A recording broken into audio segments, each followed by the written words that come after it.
So, why do I call my channel Adrian Spin? I mean, spin, it generally has a negative connotation, especially regarding politics. I mean, you could trust that guy, right? Spin tries to convey things in a positive manner. That's why politicians love to use it. In this case, I'm doing it just from my own perspective. So, let's go into today's Adrian Spin. I really think this is a good idea. I'm not sure, but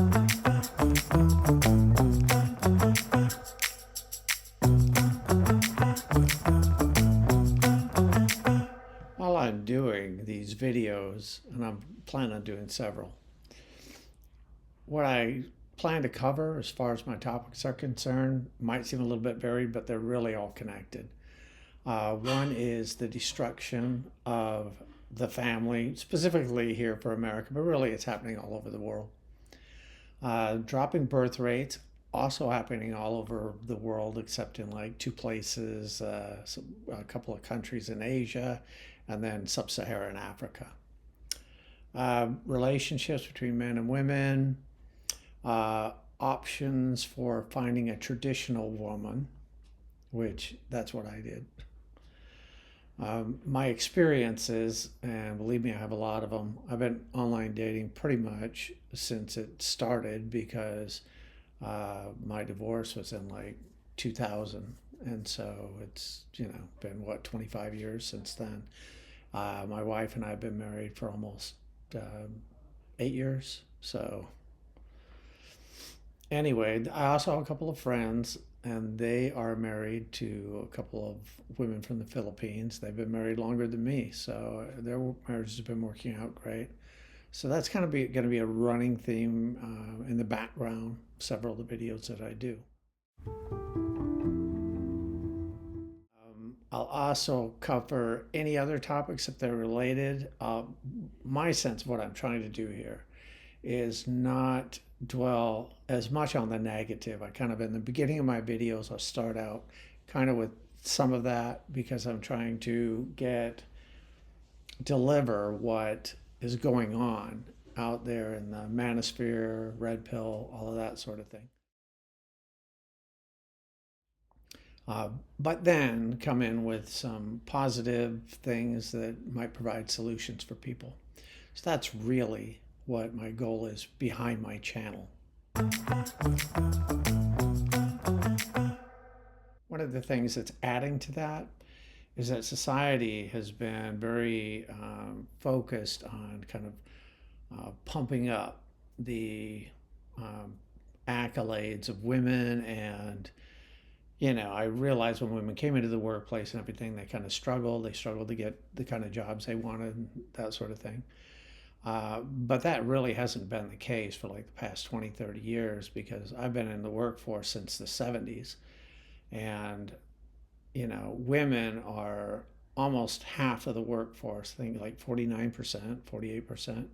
And I think they're in management, they're like 47%. So it's pretty much even now. It wasn't that way in the past. But what societies tends to be telling them through social media, through television, through movies, um, through news, education, wherever they're getting their information from throughout society.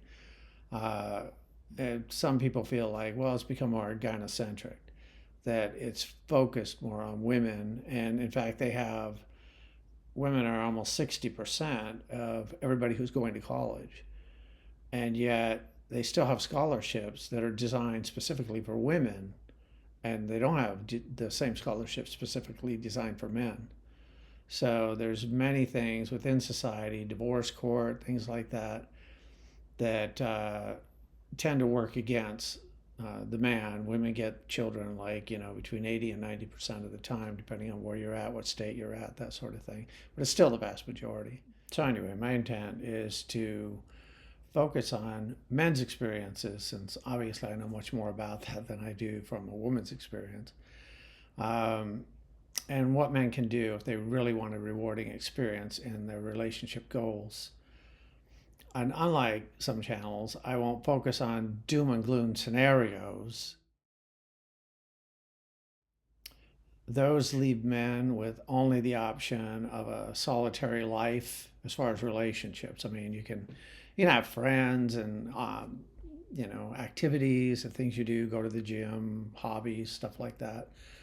But really, people were designed to be part of a group and to have a social kind of collective environment. And I think that's just part of our DNA, just like any creature or animal that you find on earth has certain traits, certain things, certain patterns of what they do.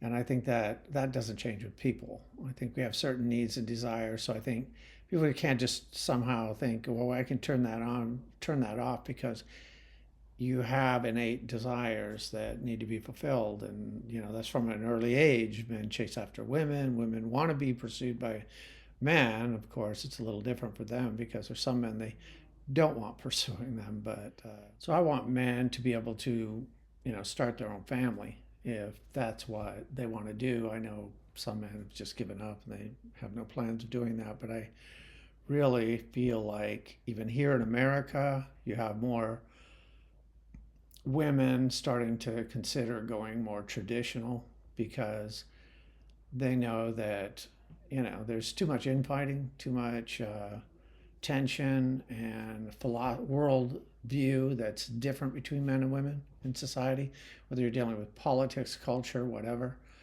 But it's not worth destroying society so that you can make a point.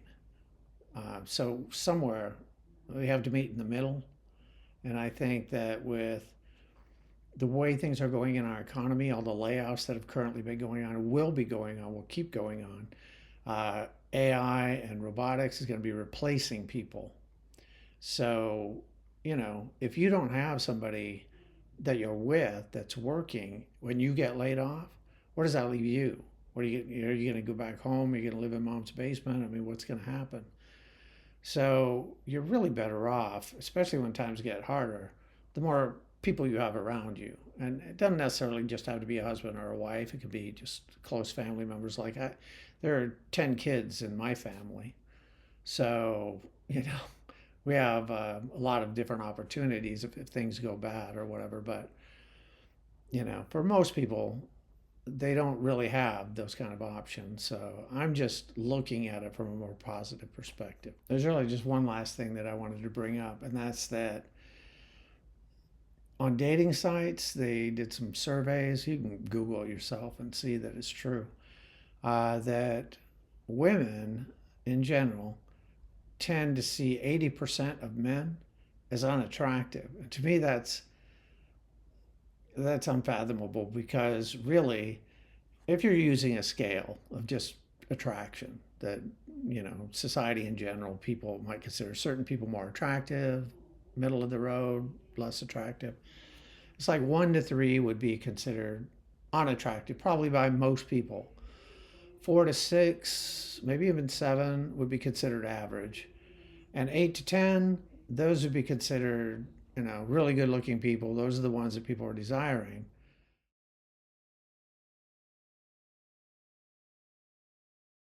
But the way that so many women are looking at it is like 80%, really? 80% of men are unattractive? That doesn't even make sense to me. I mean, because you're saying that you're skipping right past the average looking guy and putting them all in the 1 to 3 category, and only the 9 and 10s are the top of the line. So, and then if you're all trying to go for the 9 and 10, you're not all going to get them. Who's going to get it? Women who are 9 and 10s, in the man's eyes, not in your eyes, but in the man's eyes. So, that can't continue unless you want to have a harem society where the top 2% of men have all the women.